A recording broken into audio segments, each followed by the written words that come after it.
जो माएँ बहुत जद्दोजहद करने के बाद जिस भरोसे के धंधे में आती हैं, उसी माँ की कोख से पैदा हुई हैं। I am daughter of the sex worker. 2002 में पुलिस रेड हुआ। हम बस ये कहते थे कि हम अपने बारे में बात करेंगे। क्या?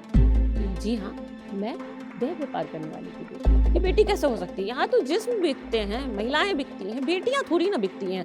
बेटियां दूसरों की बिकती हैं, इनकी बेटियां नहीं बिकती। बेटियां होती ही नहीं है। एक दुनिया बंद दुनिया में मेरी जिंदगी थी और मुझे ऐसा लगता था कि मैं भी इसी दुनिया का एक हिस्सा हूँ। बिल्कुल आइडिया नहीं था कि मैं आज आपके सामने जो स्टॉक शो पे आकर आपसे बात कर रही होंगी और मुझे पूरी दुनिया सुनेगी। नमस्कार, मेरा नाम नसीमा है। मैं मुजफ्फरपुर बिहार की रहने वाली हूँ। आज मैं जिस बस्ती के बारे में आपसे बात करने वाली हूँ, वो बस्ती में मूलतः जो महिलाएं हैं, वो देह व्यापार का काम करती हैं। जो आपको सुन के बड़ा चौंकने को लगेगा, देह व्यापार सुनना किसी को भी अच्छा नहीं लगता। और देह व्यापार पे कोई लड़की बात करे, ये अपने आप में एक बहुत बड़ी बात है। तो मैं उन माँओं के बारे में बात करने वाली हूँ कि जो माएँ बहुत जद्दोजहद करने के बाद जिस्म फरोशी के धंधे में आती हैं। किस लिए? लोग कहते हैं कि उनका शौक है, लेकिन ये पूरा सच नहीं है, क्योंकि उनको भी अपने बच्चों को, अपने जनरेशन को बदलना है, क्योंकि उनको भी अपने बच्चों के बेहतर भविष्य के लिए ज़िंदगी को जीना है। लेकिन वो काम बहुत अलग करती हैं, जिसको समाज नहीं मानता, क्योंकि समाज, सोसाइटी हमारा एक क्या है कि वो बहुत नपा-तुला चीज़ों को देखने की आदी है। उनको अगर जिस्म फरोशी अगर बहुत सुसज्जित ढंग से भी दिया जाए, तो वो चलेगा, क्योंकि समाज को मेंटेन करके किया गया है। लेकिन अगर वही महिला किसी रेड लाइट एरिया में बैठती है, तो वो समाज को मेंटेन नहीं करती है। वो मानते हैं कि ये समाज का एक गंदा हिस्सा है। मैं नसीमा उसी बस्ती से आती हूँ, उसी माँ की कोख से पैदा हुई हूँ, जिसके बारे में मैं आपको बता रही हूँ। मैं बहुत गर्व से कहती हूँ कि I am daughter of the sex worker.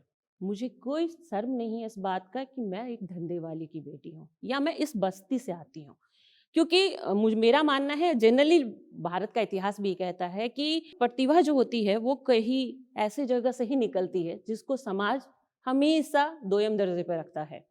और शास्त्र का माने तो कीचड़ में ही कमल खिलता है। तो मेरी कहानी भी कुछ इसी तरह की है। मेरी शुरुआत मेरी माँ के, मेरी दादी के डर से हुई। अब डर, आप पूछेंगे कैसा डर?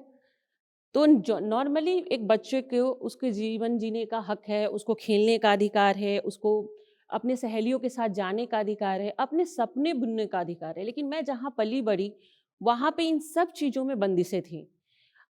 जब मैं नर्सरी और एलकेजी, यूकेजी क्लास शुरू की थी, तो सबसे पहले मुझे अब्बा ने मेरे घर में यही बताया था कि स्कूल में अपने एड्रेस को मत बताना। तो ये एक बहुत बड़ा मेरे लिए शॉकिंग था, क्योंकि सब बच्चे जाते थे तो अपने बारे में बताते थे, यहाँ घर जाना है, इधर गली से मेरा घर है। लेकिन मैं नहीं बता पाती थी कि मैं अपनी सहेलियों के साथ खेल नहीं सकती हूँ, उनको अपने घर नहीं बुला सकती, वो मेरे घर नहीं आ सकते, मैं उनके घर नहीं जा सकती। आखिर ऐसा क्यों है? दूसरा होता था कि पुलिस कभी भी रेड डाल देती थी, कभी भी। ना वो रात का कोई टाइमिंग होता था, ना कोई मिनट्स होता था। 12 बजे रात को भी रेड आ गया तो अब जनरली रेड लाइट एरिया बोलते हैं तो सेक्स वर्कर है, सेक्स वर्कर बोले तो बच्चा खरीद के लाई होगी। औरत अगर वही घर में बच्चा पैदा करती है तो हम कहते हैं वो माँ है। लेकिन रेड लाइट एरिया में जो महिलाएं बच्चा पैदा करती हैं, उनको माँ के दर्जे में नहीं देखा जाता। तो उनको ये डिफाइन करने के लिए मेरे घर में मेरी दादी करती थी, रात को 12 बजे उठा के बिठाती और बोलती कि किताब लो और पढ़ो, क्योंकि पुलिस जो आ रही है उनको नहीं पता कि तुम बेटी हो या वेश्या हो या तुम खरीद के लाई गई लड़की हो। तो रात को 12 बजे, अब सोचो कि 10 साल की बच्ची, 8 साल का बच्चा नींद में उठा और डर के मारे पढ़ रहा है ABCD अल्ली बीते। तो ये जो अभी आप मेरे चेहरे पर जो हंसी देख रहे हैं, ये हंसी अब है, लेकिन उस वक्त जो डर था, तो ऐसा लगता था कि हम कौन सी दुनिया में जी रहे हैं। मेरे दोस्त तो ऐसा नहीं करते, मैं ऐसा क्यों करती हूँ? तीसरा था जो मीडिया। हम मीडिया से अपनी बात बेबाकी से कहते हैं ताकि मीडिया हमारी बात दूर तक पहुंचाएगा, लेकिन हमें वहां भी डर लगता था। क्यों? क्योंकि जहां मैं आके बोलूंगी I am daughter of the sex worker, तो डॉटर खा जाएंगे, सेक्स वर्कर लगा देंगे। नसीमा कौन? तो सेक्स वर्कर। मतलब डॉटर जैसा शब्द कोई सुना ही नहीं देता इस इलाके में, क्योंकि बेटी हो ही नहीं सकती ना। ये बेटी कैसे हो सकती है? यहाँ तो जिस्म बिकते हैं, महिलाएं बिकती हैं, बेटियां थोड़ी ना बिकती हैं। बेटियां दूसरों की बिकती हैं, इनकी बेटियां नहीं बिकती हैं, बेटियां होती ही नहीं हैं। तो मुझे लगता था कि मैं शायद कोई दूसरे दुनिया से आई हूँ, एलियन टाइप का कोई प्रजाति है जहाँ मैं जन्म ली हूँ। तो बड़ा क्योंकि बचपन का एक समय था, एक ज़हन में था, एक दुनिया बंद दुनिया में मेरी ज़िंदगी थी और मुझे ऐसा लगता था कि मैं भी इसी दुनिया का एक हिस्सा हूँ, कल हो के मैं भी ऐसी ही ज़िंदगी जीऊँगी। बिल्कुल आइडिया नहीं था कि मैं आज आपके सामने जो स्टॉक शो पे आकर आपसे बात कर रही होंगी और मुझे पूरी दुनिया सुनेगी, ये बिल्कुल आइडिया नहीं था, कहीं दूर-दूर में। मुझे लगता था मेरे जैसे बचपन की सहेलियाँ वहाँ पे उस इलाके में रही हैं, मेरी भी कहानी वहीं दी एंड हो जाएगी। लेकिन कुछ समय पहले हमारे इलाके में कुछ ऑर्गेनाइजेशन संस्थाएँ आई और काम शुरू किया, उसमें मैंने भी क्रोशिया सीखने के नाम पे मुझे ले जाया गया। क्रोशिया बहुत अच्छा किया और ऐसे शुरुआत मेरी बढ़ती चली गई। तो कुछ कानून के बारे में, कुछ समाज के बारे में, कुछ अधिकार के बारे में जानकारी प्राप्त हुई। उस वक़्त तक मैं 8वीं क्लास तक चली गई थी, लेकिन बहुत छुपा के, नाम छुपा के। तो मुझे लगा कि यार मैं पढ़ाई तो कर रही हूँ और छुपा भी रही हूँ और एक संस्था में भी हूँ और पुलिस भी रेड डाल रहा है, सब कुछ हो रहा है, मगर कुछ कर नहीं पा रहे। तो बेसिकली मुझे नहीं पता था कि कानून क्या कहता है और हम कानून के किस दायरे में आते हैं, हमारा क्या राइट्स है, किस तरह का अधिकार है। जब ये काम करते-करते मुझे थोड़ा जानकारी हुआ, 2002 में पुलिस रेड हुआ था। उस समय तक मैं मैट्रिक कर चुकी थी और यहाँ मुज़फ़्फ़रपुर चतुर्भुज स्थान बहुत नामी-गिरामी एरिया है। आप गूगल पे भी चतुर्भुज स्थान ढूँढेंगे तो आपको मिल जाएगा, चूँकि ये मुज़फ़्फ़रपुर शहर की हृदय स्थली बोला जाता है, धड़कन बोला जाता है। उस इलाके में 2002 में एक एएसपी आई थी दीपिका सूरी, उन्होंने रेड डाला था और दीपिका सूरी के रेड के बाद जो सिचुएशन हुआ, मैं चुपचाप से अपनी दादी के पान की गुमटी पे बैठ के पूरी कहानी देखती थी, कैसे पुलिस रेड डाल रहा है विदाउट कोई लाइसेंस के, विदाउट किसी परमिशन के आप आए और चूंकि महिलाएं देह व्यापार कर रही है, जबरन करा रही है कह के एक कमेटी बनाई गई कि वो समाज सुधार कमेटी है। जो कमेटी अब तक कहीं नहीं थी, वो उस दिन पुलिस के साथ समाज सुधारने के लिए आ गई। और एक जो समाज में सोच होता है ना कि अरे कौन बात कर रही है, रेड एरिया की लड़की बात कर रही है, यार इसको बंद करा दो ना, क्यों ये सब काम करवाते हो आप। लेकिन क्यों का जवाब उनके पास भी नहीं है। मुजफ्फरपुर में जो लोग हैं सब बहुत पुराने लोग हैं, उनसे पूछिए कि उनके पास क्यों का जवाब है, नहीं है। लेकिन वो रेड लाइट एरिया में जाके मांगे कि आप क्यों का जवाब दो। तो उस समय जब इस एरिया को डिस्ट्रॉय किया गया था तो मुझे लगा कि बस बहुत हो गया, अब छुपाना ही तो है, स्कूल में भी छुपाना है, शहर में भी छुपाना है, मीडिया से भी छुपाना है, पुलिस से भी छुपाना है और फिर भी डर के भागना है। तो आखिर ये डर का सिलसिला कब तक चलेगा। तो जो छुपा के नहीं कर पाए तो बता के करते हैं, क्या होगा ज़्यादा से ज़्यादा। आप मुझसे दोस्ती नहीं करेंगे, आप मुझसे बात नहीं करेंगे, मेरे घर नहीं आएंगे, मुझे गंदी नज़र से देखेंगे, कोई दिक्कत नहीं है। ऐसे ही तो सब कुछ मिल रहा है, क्या बदलेगा, कुछ नहीं बदलेगा तो हम बदलेंगे। ठीक है, मैं 4 कदम आगे बढ़ूंगी, आप आओ तो वेलकम, ना आओ तो भी वेलकम, आपका स्वागत है दोनों तरफ, क्योंकि राइट टू लाइफ जीने का सबको अधिकार है। तो ये बात समझ में आई और उस वक्त हम लोगों ने I am daughter of the sex worker कहना शुरू किया। हम लोगों ने एक ग्रुप बनाया अपने मोहल्ले की लड़कियों का। बड़ा चैलेंजिंग था, क्योंकि जितना आसानी में आपको बता रही उस समय नहीं था। हम लोग मंदिर वगैरह में जाते थे, जहाँ शादी वगैरह तय होती थी, वहाँ मीटिंग करते थे छोटा छोटा, और इलाके की प्रॉब्लम पे बात करते कि बड़े बड़े दादाओं का ग्रुप बना हुआ था, वो सुधार की बात कर रहे थे और हम कहाँ, एक छोटे से बच्चे थे। तो हमारे जैसे लड़के तो 2 मिनट में चुटकी बजा के खत्म कर दी जाएगी ना, तो हम तो कहीं नहीं आते वहां पे। तो हमें लगा कि हमें बहुत मजबूती से काम करना पड़ेगा। तो सबको ये लोग क्या करेगी, ये लोग जुमा जुमा 8 दिन की पैदा हुई है और देखो भाई संस्था चलाने चली है, ग्रुप बना ली, अब कहती है कि मैं विकास करूंगी, ये करूंगी, जबकि हमने ऐसा कुछ नहीं बोला। हम बस ये कहते थे कि हम अपने बारे में बात करेंगे। क्या कि जी हाँ, मैं देह व्यापार करने वाली की बेटी हूँ।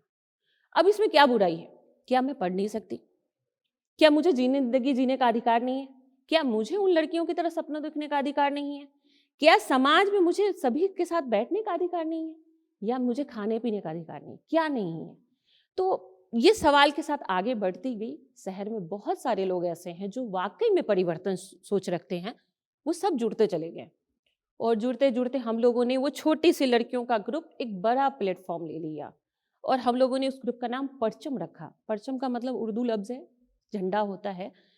तो परचम के जरिए हम लोगों ने नुक्कड़ नाटक, तमाम तरह की एक्टिविटी में भाग लेना शुरू किया। चूँकि हमारे इलाका में परंपरागत मुजरा होता है, तवायफ परंपरा, जो आप उमराव जान वगैरह देख के सोचते होंगे, वो हमारे इलाके में आज भी होता है। तो हम जब नुक्कड़ टीम बैठते थे वहाँ पे लड़कियों का, तो आदत तो है वहाँ पे लोगों को मुजरा सुनने का, और हमारा टीम क्या है, नुक्कड़ नाटक करता है। किस मुद्दे पे? सोशल मुद्दे पे। अब हम वहाँ पे हो रहा है कजरा रे और हम गा रहे हैं ये तू जिंदा है तू जिंदगी की जीत पे यकीन कर। तो बहुत दोनों तरफ की आवाजें बिल्कुल अलग थी। मतलब ये बदलाव मैं आपको ऐसे बता रही हूँ कि मैं जाके नहीं कह रही थी कि आप मत करो इसको, या वो मुझे आके मत ये नहीं कह रही थी मत करो, मगर एक आवाज दूसरे आवाज से टकरा के जो एक वाइब्रेशन पैदा करती है ना, वो हो रहा था। और मुझे भी नहीं पता था कि ये क्या रंग लाएगा। और आज वो रंग का इम्पैक्ट है कि आप बताओ कि जिस अपराध जगत की दुनिया से मैं जुड़ी, जहाँ मैं पैदा हुई जन्मी, मैं हमेशा बोलती थी और बोलती हूँ कि हमारे इलाके में बहुत सारी प्रतिभा है, बस उसको प्लेटफॉर्म देने की जरूरत। आप ये आके मत कहिए कि धंधा गंदा, ये ज्ञान हमें नहीं चाहिए। हमें आप ये बताइए कि आपके पास है क्या हमें देने के लिए, जो आप कहे कि बदल जाओ, वो चीज लेकर आइए। तो वो चीज नहीं है, एक्चुअल में कहीं नहीं है, सरकार के पास भी नहीं है। हमने पूरा सर्च किया कि क्या योजना ऐसा है, क्या कुछ ऐसा पैकेज है, कुछ भी नहीं है। तो हम ये बात बोलते थे कि आप एसी रूम में बैठ के बड़ी बड़ी बातें करना बंद कर दो, आपको बदलाव करनी है तो यहाँ आओ, इस रेड लाइट एरिया में आओ। हमने वहीं ऑफिस बनाया और लोग आना शुरू किए। तो क्या हुआ कि जो इलाके में सिर्फ आप एक पर्पस के कारण जाते हैं, उस इलाके में सोच दूसरी हो गई कि वहां पे एक एक्टिविस्ट रहती है। कौन? नसीमा खातून। मैं कोई पॉलिटिकल नेता नहीं हूँ, मैं कोई प्रोफेसर नहीं हूँ, मैं कोई डॉक्टर नहीं हूँ, मैं कोई इंजीनियर नहीं हूँ, मैं कोई एडवोकेट नहीं हूँ, लेकिन मैं क्या हूँ? मैं एक्टिविस्ट हूँ। मैं समाज, अपने समाज के मुद्दे पे वकालत करती हूँ। मुझे किसी ने नहीं दिया। मैं ये बात बोलने के लिए स्वतंत्र हूँ। I am daughter of the sex worker. और मुझे आज ये बात बहुत गर्व के साथ बोलते बोलते ये समझ में आया कि वाकई में पूरे भारत में मैं एक अकेली औलाद हूँ इस देह व्यापार करने वाली महिलाओं का, जो मैं बड़े दावे के साथ छाती ठोक के बोलती हूँ कि I am daughter of the sex worker. और ये आवाज इतनी पावरफुल हो गई कि हमारे उन माओं की दुआओं से आज मैं राष्ट्रीय ह्यूमन राइट्स कमीशन के नेशनल एडवाइजरी कमेटी की मेंबर बन गई। अब वहां पे क्या बात करना है, क्योंकि जहां मैं बात करती थी समाज सुधार की बात, वो अब हम उस लेवल पे जाके बात करेंगे, सिर्फ अपने लिए नहीं, सिर्फ अपनी माओं के लिए नहीं, और सिर्फ रेड लाइट एरिया के लिए नहीं, उन तमाम महिलाओं के लिए जो चाहती हैं कि उनके बच्चे और बच्चियां आगे बढ़े, चाहे परिस्थिति कैसा भी हो। मैं हमेशा एक बात बोलती हूँ कि आप कहाँ रहते हैं, क्या करते हैं और क्या खाते हैं और क्या पीते हैं, ये फर्क नहीं पड़ता। आप क्या सोचते हैं वो बहुत फर्क पड़ता है। सोच बहुत फर्क पड़ता है। हम क्या सोचते हैं वो बहुत पड़ता है। हम महल में रहते हैं या झोपड़ी में, उससे कोई मतलब नहीं है। हम घास खाते हैं या बिरयानी, उससे कोई मतलब नहीं है, लेकिन हम सोचते क्या है। सोच बदला, सब कुछ बदल जाएगा। तो मैं यही आपको इस प्लेटफॉर्म से कहना चाहूँगी कि बड़ी आसानी शब्द में मैंने 15 मिनट में आपको अपनी बात बता दी, जिसको बदलने में शायद मैंने बचपन से लेकर अब तक मेरे संघर्ष जारी है, खत्म नहीं हुआ है। क्योंकि ये नाम मैंने जरूर लिया है कि I am daughter of the sex worker, लेकिन अभी बहुत सारी डॉटर हैं जिनको इस बात को समझाना है कि वर्क गंदा नहीं है, सोच गंदी है।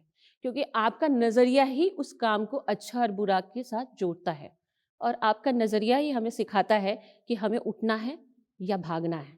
तो भागना बंद करना है, लड़ना शुरू करना है। मेरा आप सभी से एक निवेदन है और एक आरजू भी है कि जितनी भी महिलाएं हैं या जितनी भी लड़कियां हैं जो भविष्य में अपने लिए कुछ करना चाहती हैं, एक चीज़ तो हमेशा याद रखो, सजेशन बहुत सारे आएंगे आपके लाइफ में, एग्जाम्पल भी बहुत सारे हैं, बहुत सारे एग्जाम्पल है जिसको देख के आपको लगेगा कि मुझे ऐसा ही करना चाहिए। लेकिन मैं हमेशा कहती हूँ कि कुछ भी सुनने से पहले अपने दिल की सुनो। वो डर जो कहीं ना कहीं आपके मन में, हर किसी के मन में, मैंने ये पाया कि ये डर मेरा ही नहीं था बल्कि सामने वाले के अंदर भी था। वो डर क्या है, उस डर को ब्रेक कौन करेगा? तो वो आप करोगे। चाहे वो आप घर से करो, चाहे अपने अंदर से करो, चाहे अपने सामने वाले से करो, या समाज से करो, या कानून से करो, या दुनिया की किसी ऐसी जगह कहीं से भी करो। लेकिन महिलाओं का जो सामना सबसे ज्यादा होता है अपने घर से, दहलीज से पैर निकालने से, वो डर है। वो पिता की शक्ल में हो, या समाज की शक्ल में हो, कानून की शक्ल में हो, या दोस्त की शक्ल में हो, लेकिन डर जो है वो एक हिस्सा जीवन का होता है जिसको ब्रेक करना बहुत जरूरी है। और वो ब्रेक करने के लिए आपको अपने दिल की बात सुननी है, किसी और की नहीं। क्योंकि जिंदगी में बहुत सारे लोग बहुत सारे लोगों की बात सुन के क्या करते हैं, बाद में बोलते हैं अरे यार ये तो हुआ ही नहीं, क्योंकि आप अपने आप को नहीं सुनते हैं। मैंने उस समय अपने बचपन में उस डर को सुना था कि बाकी बच्चे तो नहीं जी रहे हैं, तो मैं क्यों ऐसा जी रही हूँ, मेरे अंदर ये डर क्यों बैठाया जा रहा है। उस डर से निकलते निकलते नसीमा आज आपके सामने खड़ी है। तो मुझे लगता है कि बहुत सारी नसीमाएं हैं जो मुझसे भी बेहतर कर सकती हैं और बेहतर करेंगी। इसलिए मैं उम्मीद करती हूँ कि इंशाल्लाह फिर मुलाकात होगी आपसे किसी और प्लेटफॉर्म पे कहीं ना कहीं से, और मैं भी बहुत सारी नसीमाओं को देखूंगी, यही उम्मीद करती हूँ। अगर आप मुजफ्फरपुर से जुड़ी ऐसी ही कहानियाँ सुनना चाहते हैं तो जोश टॉक मुजफ्फरपुर को सब्सक्राइब करें और लाइक करें।